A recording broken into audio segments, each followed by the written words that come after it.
Yeah, I started. Oh, perfect. Yeah, thank you.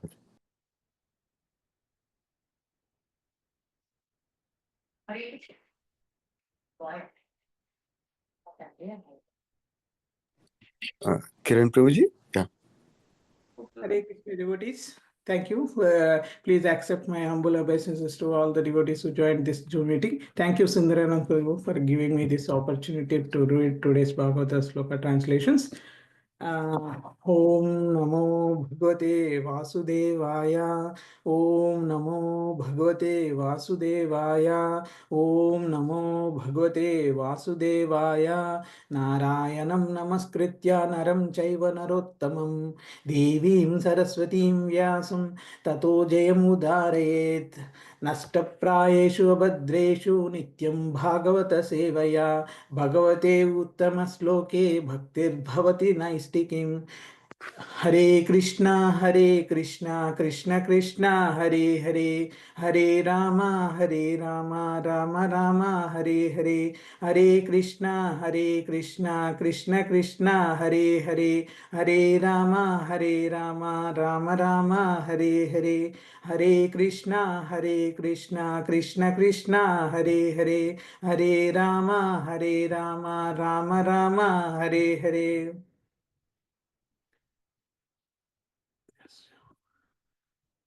Today we are reading from the chapter 15th, Canto 7, the instructions for civilized human beings, from Sloka 21 to 30. Sloka 21.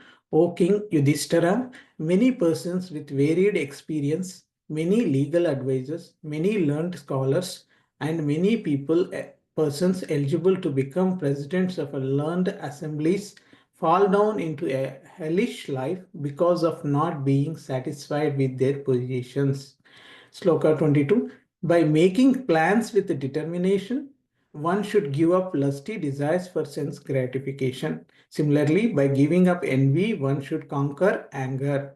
By discussing the disadvantages of accumulating wealth, one should give up greed. And by discussing the truth, one should give up fear. Sloka 23. By discussing spiritual knowledge, one can conquer lamentation and illusion. By serving a great devotee, one can become prideless. By keeping silent, one can avoid obstacles on the path of mystic yoga. And by simply stopping sense gratification, one can conquer envy. Sloka 24. By good behavior and freedom from envy, one should counteract sufferings due to other living entities. By mediation in trance, one should counteract sufferings due to providence, and by practicing Hatha Yoga, Pranayama, and so forth, one should counteract sufferings due to the body and mind. Similarly, by developing the mode of goodness, especially in regard to eating, one should conquer sleep. Sloka 25. One must conquer the modes of passion and ignorance by developing the modes of goodness. And then one must become detached from the mode of goodness by promoting oneself to the platform of Shuddha Sattva. All this can be automatically done if one engages in the service of a spiritual master with faith and devotion. In this way, one can conquer the influence of modes of nature. Sloka 26. The spiritual master should be considered to be directly the Supreme Lord because he gives transcendental knowledge for enlightenment. Consequently, one who maintains the material conception that the spiritual master is an ordinary human being, everything is frustrated. His enlightenment and his Vedic studies and knowledge are like bathing of an elephant. Sloka 27. The Supreme Personality of Godhead, Lord Krishna, is the master of all other living entities and of the material nature. His lotus feet are sought and worshipped by great saintly persons like Vyasa. Nevertheless, there are fools who consider Lord Krishna an ordinary human being. Sloka 28. Ritualistic ceremonies, regulative principles, austerities, and the practice of yoga are all meant to control the senses and mind. But even after one is able to control the senses and mind, if he does not come to the point of meditation upon the Supreme Lord, all such activities are simply labor in frustration. Sloka 29. As professional activities or business profits cannot help one in spiritual advancement, but are a source of material entanglement. The Vedic ritualistic ceremonies cannot help anyone who is not a devotee of the Supreme Personality of Godhead. Text 30. One who desires to conquer the mind must leave the company of his family and live in a solitary place, free from contaminated association. To maintain the body and soul together, he should beg as much as he needs for the bare necessities of life. I think this is the last sloka, Mataji. Hare Krishna. Hare Yes. Krishna. Thank you, Radharani Mataji. Thank you, Kiran Prabhu, for reading the translation today. Thank you very much, Sundran Prabhu, for giving me this opportunity to glorify Sri Krishna and Srimad Bhagavatam. Krishnaya Vasudevaya Devaki Nandanaya Cha Nandagopakumaraya Govindaya Namo Namaha. Vairagya Vidya Nija Bhakti Yogam Sikshashtamekam Purusha Puranam Shri Krishna Chaitanya Sariradari Krupambadirtamaham Prapadye. Hare Krishna, Krishna Krishna, Hare Hare, Hare Rama, Rama Rama, Hare Hare. Hare Krishna, dear devotees. So today we are reading this section where it is titled as Instructions for Civilized Human Beings. So all this chapters being narrated by Narada Muni.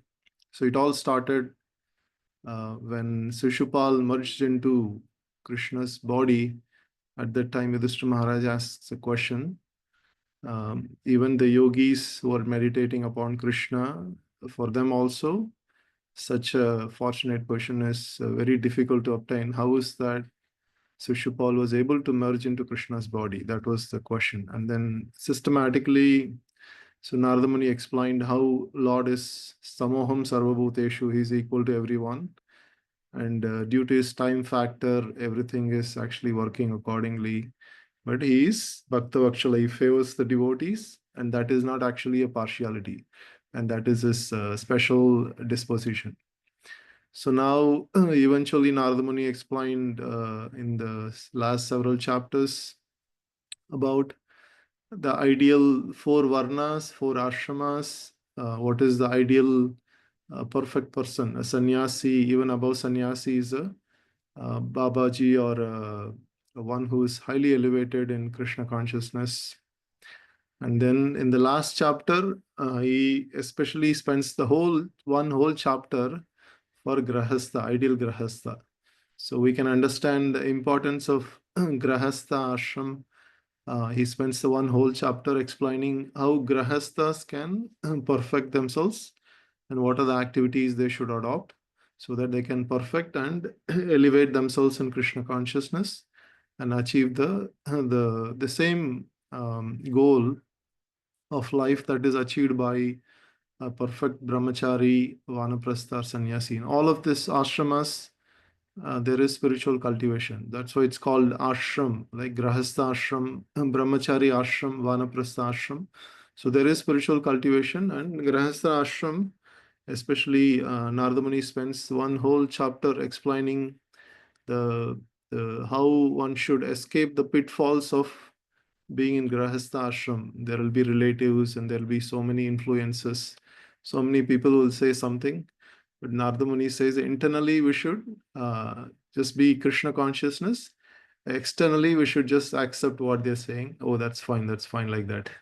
So, so now in this chapter, Narada Muni is explaining civilized human beings, instructions for civilized human beings. He is further elaborating on how one should live in this life so that one can actually achieve perfection. So several techniques of how to escape the problems of life is given very scrutinizingly. Nardamani is explaining here. So if one can scrutinizingly understand these topics, so one can escape the problems of material life, and then at the same time he can focus more on the spiritual aspect of life and be satisfied in Krishna consciousness. So now in this chapter, Narada Muni, in the first few verses, he is explaining about how there are different grades of brahmanas. The brahmana can be in any varna. Brahmana can be a brahmachari, brahmana can be a grahastha, brahmana can be a vanaprastha, or brahmana can be a sannyasi. So he's in different varnas. There are different grades of brahmanas, and so he's explaining all of that, how they practice bhakti yoga, uh, and then eventually Narada Muni is saying that how one one who is uh, in elevated consciousness, how he performs sacrifices and religious principles free from material desires. So this aspect of he's expanding on this material desires, and then he's Narada Muni is saying there are 5 branches of irreligion, like Vidharma, Paradharma, Abhasha, Upadharma, and Chaladharma. So all of these, he is pointing out one aspect that will actually um, is a the aspect that one should completely get rid of, so that one can elevate oneself. So that aspect is like the material life. Everyone follows this pitfall of material desires, and then eventually the greed, the lust and greed, that basically completely overtakes. And then there is, even though one may be very elevated in elevated in a social position, maybe they have highly elevated positions, but because of greed they fall down into hellish life.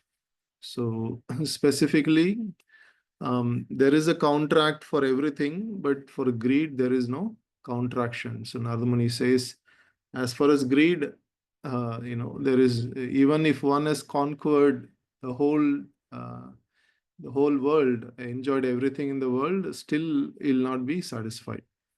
So, and then from verse number 21, so he's basically warning, Narada Muni is warning that anyone who is desiring to elevate in Krishna consciousness should be very, very careful about this greed. One may have spiritual strength, education, austerity, reputation. He may be an elevated Brahmana, but because of greed, everything will be vanished. Everything will be dwindled. So that is the warning that Narada Muni is giving. And same message is given by Rupa Goswami and several other acharyas as well.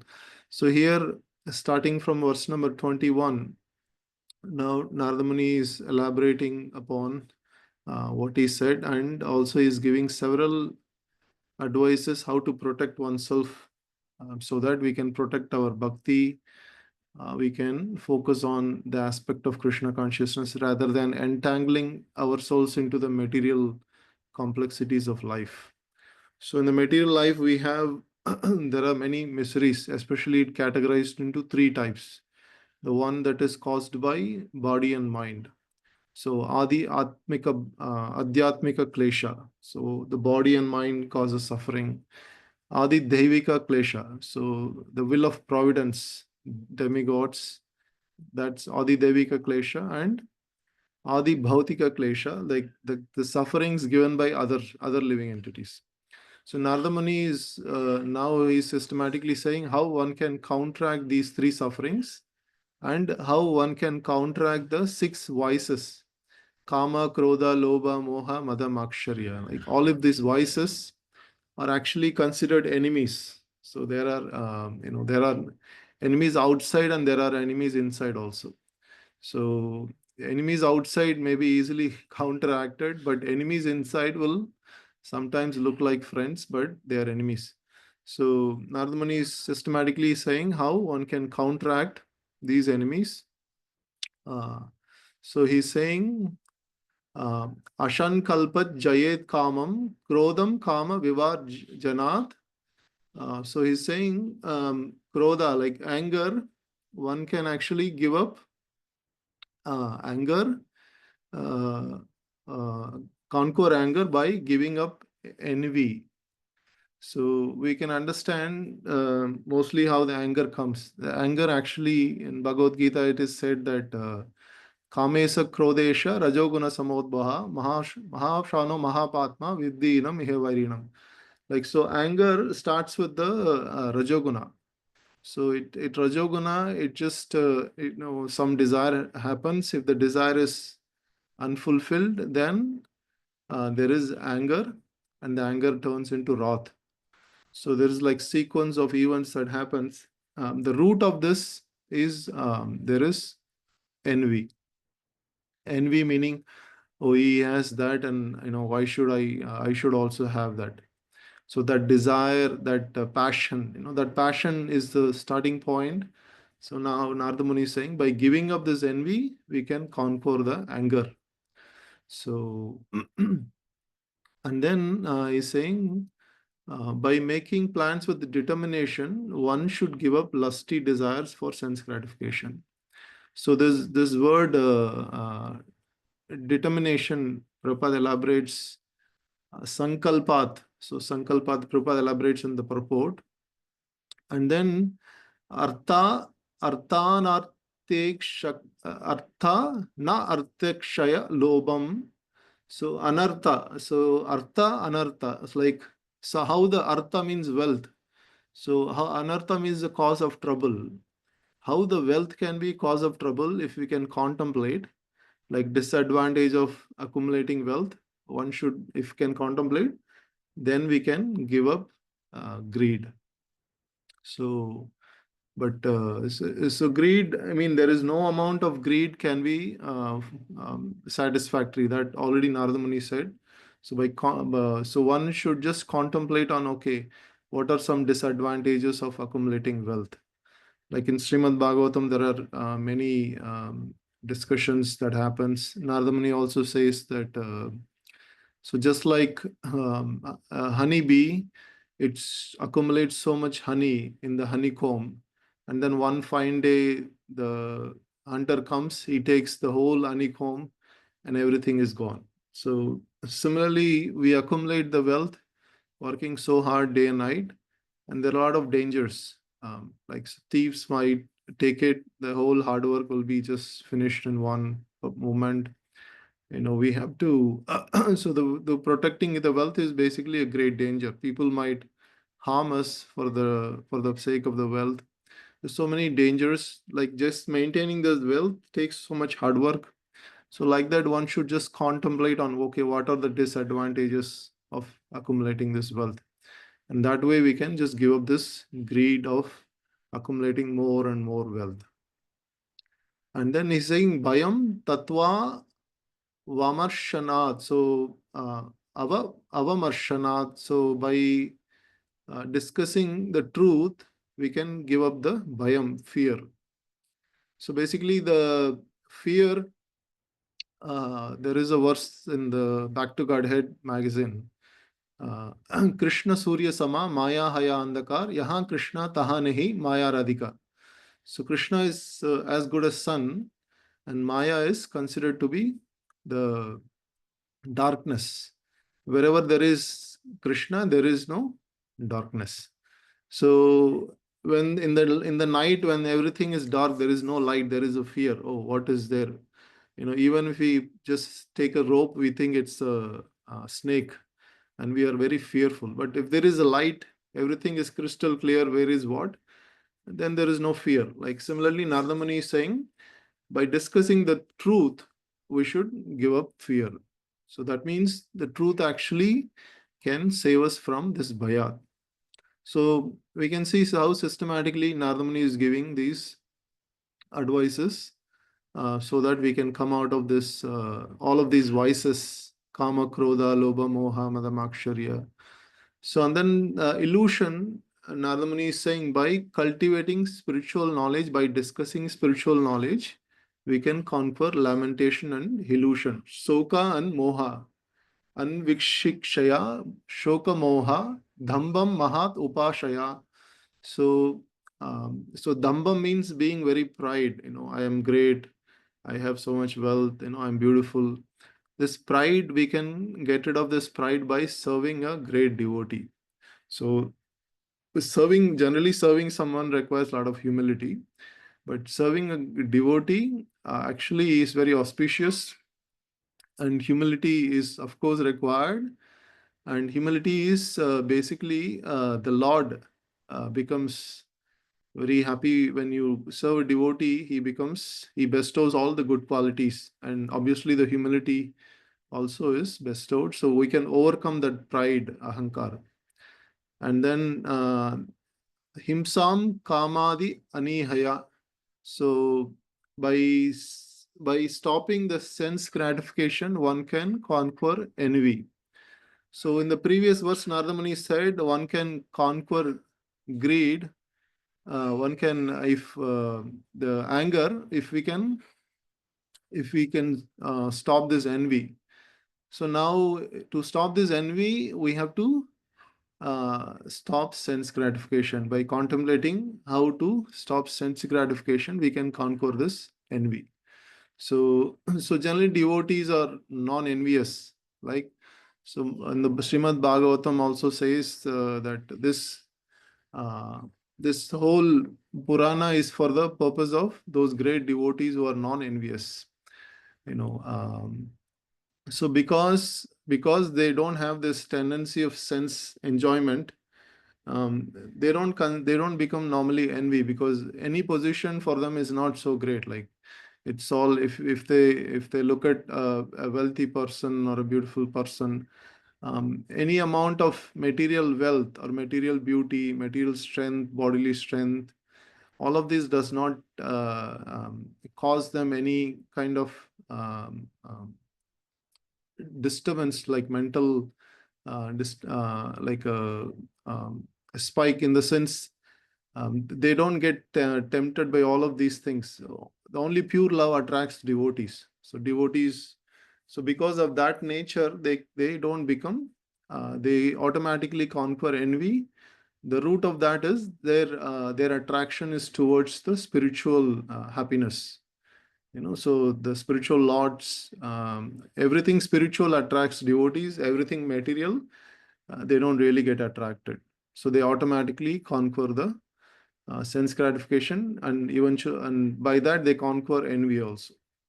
So, and then in the Bhagavad Gita, so the illusion, the part, Prabhupada explains the actual illusion part is considering this body to be the self. That is the greatest illusion, right? Jatasya hi dhruvam mrutyur, dhruvam janma mrutyasya cha. The soul transmigrates from one body to another body. So one who understands this, there is no cause of lamentation. So dhiras tatra na muyati. So Krishna says in Bhagavad Gita. So this is the greatest cause of illusion. So here also Narada Muni says, why by cultivating spiritual knowledge, we can conquer this illusion. So, and then how to become freedom from suffering due to other living entities. So I said Adi Bhautika Klesha.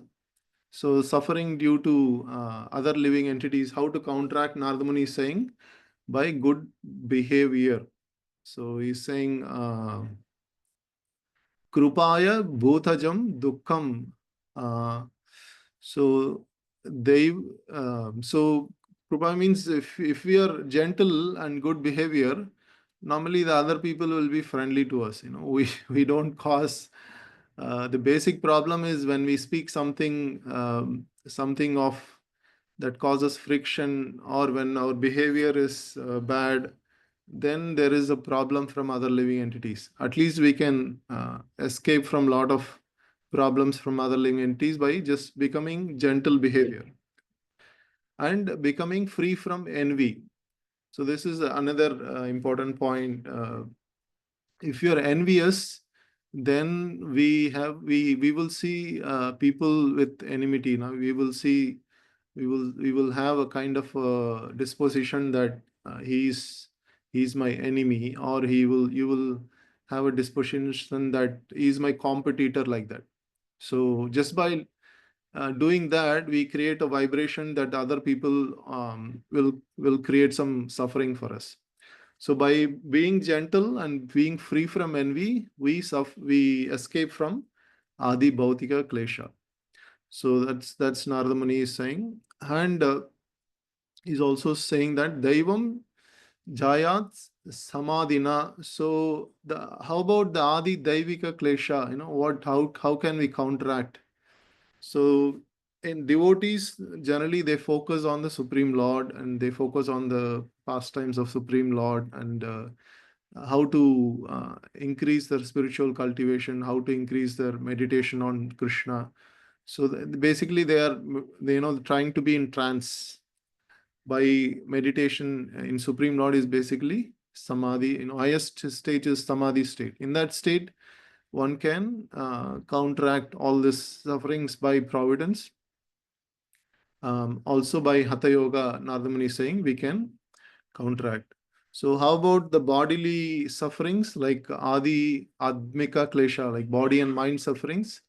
Narada Muni is saying that pranayama can help and Hatha Yoga can help. So pranayama will basically make all your the three types of air that is pausing within the body, um, pana, samana, and all this kinds of the air that is circulating in the body. If there is a equilibrium, naturally one feels relief, and then he can just be peaceful. In that way, he can focus on the higher consciousness. So, and then the last he says Nidram Sattva Nishevaya. So, by being in the mode of goodness and also in being properly eating, one can counteract the Nidram, sleep. So, sleep is considered in mode of ignorance, sleep, because during sleep we are not basically we are completely in resting state. We are not basically doing anything. It's generally considered we are not like in the yoga nidra. We are the body needs rest. The devotees take rest also, but then sleep, eating, sleeping, mating, defending, all these qualities are considered not like these are basic qualities which are equal to animals and human beings. So if we can conquer these qualities, and then we can use more time for Krishna consciousness, that is more appreciated in the spiritual context. So that is why so when they say sleep can be conquered, that means it is not something that we absolutely it can be also conquered. Like this is a technique, a spiritual technique that like Arjuna is basically called Gudakesha, like he's conquered the sleep. In Bhagavad Gita, Krishna says. So, and then the verse number 25 onwards, Narada Muni is saying how to conquer the modes of passion, ignorance. So, Srimad Bhagavatam makes the promise. Tatarajas tamo bhava kamaloba dayasye cheta yete ranaviddam stitam sattve prashidati. So by negating the passion, ignorance, Srimad Bhagavatam is going to establish pure goodness in the hearts of living entities. Titam sattve prashidati. It's going to give the mode of goodness. So that's so here Narada Muni is saying by increasing the mode of goodness, we automatically conquer the passion and ignorance. So, and then one can, from mode of goodness, one can elevate to Suddha Shattva platform, where one can automatically engage in spiritual life. So now Narada Muni is giving one complete solution by which everything can be achieved by service to the spiritual master with faith and devotion. So Guru Bhaktya Purushahi Anjashya Jayet Etam Sarvam Guru Bhaktya. So all of this can be by the service to the spiritual master with faith and devotion. So now we all know that Guru is considered as good as Supreme Personality of Godhead because he is the external representative of God. He is the whatever spiritual master speaks is in alignment with what Lord Krishna speaks. Yasya prasadat bhagavat prasado, yasya prasada nagati kutopi. So by the mercy of spiritual master, we actually get the Lord's mercy.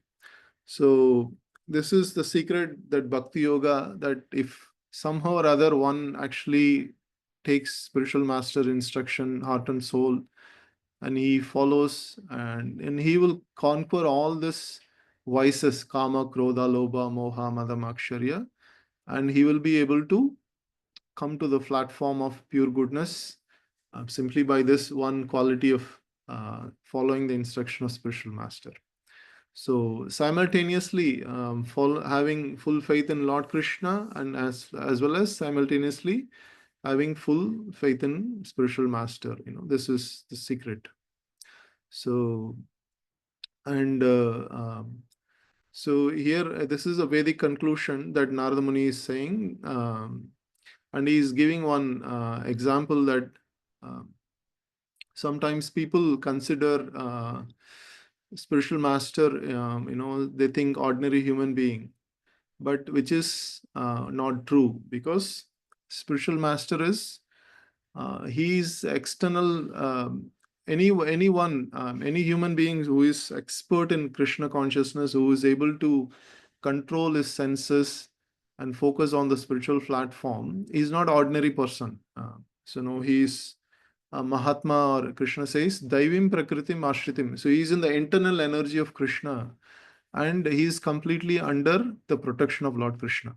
So therefore, a spiritual master is not a human, ordinary human being. He is extraordinary personality. So that is very important. There is a verse, it says that Guru Naramukhi Vaishnave Jati Buddhi Arche Shiladi. So Guru, we should not see him as a normal human being. And the deity, Archa Vigraha, we should not see is just a Shila, like made of stone or metal. We should not see like that. And Vaishnava Jati Buddhi. In the Vaishnavas, we should not see this is, white, this is a black Vaishnava, or this is like this particular caste. So we should not see any divisions in the Vaishnavas. A Vaishnava is a devotee of the Lord. So these three things are prohibited in the scriptures. So here, Narada Muni is giving an example. Sometimes, Lord Krishna, people think Lord Krishna is an ordinary living entity, like that Krishna himself says in Bhagavad Gita. So people deride him, they say is a normal human being, Naram. Lokoyam manyate Naram. So people just consider even Lord Krishna to be ordinary human being. So this is an example Narada Muni is giving to understand how people can misunderstand even Lord Krishna. So the same thing applies to Guru also. Even Guru is a Guru is a savior.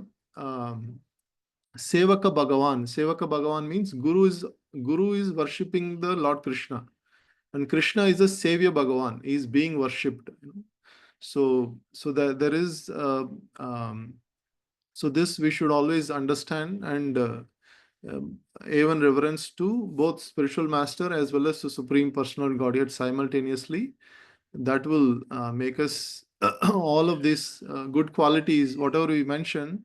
Ultimately, the goal is to have devotion to Supreme Lord. Otherwise, it's all basically complete waste. So finally, Narada Muni is concluding that all of this sarva niyama chodanai tad anta yadi no yagan. So Shrama Vaha, so all of them is a waste of time unless you come to the point of meditating the Supreme Lord.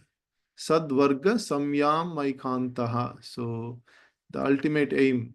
So there is a verse that it says, Yashya Deva Bhaktir Yata Devo Tata Guru Tashyaika Katai Hatta Prakashanta Mahatmanaha.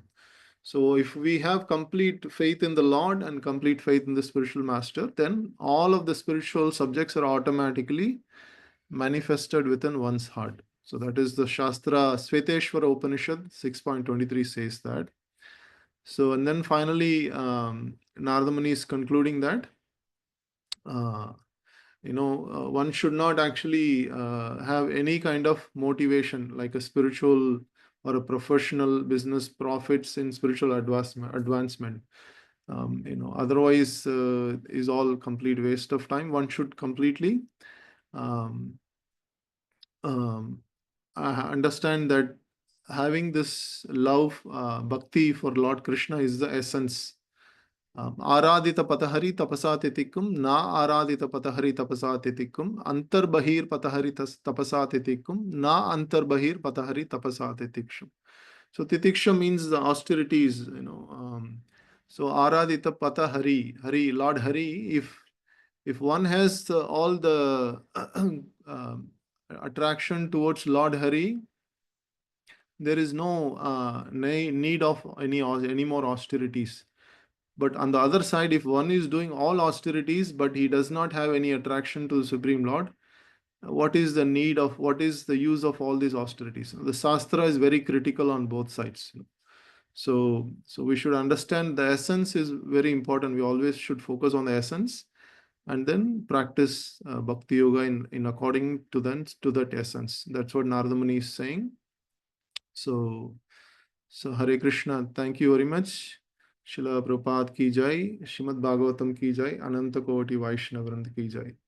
Vancha kalpatrubhyasya kripa sindhubhyev cha patitanam pavanebhyo vaishnavebhyo namo namaha.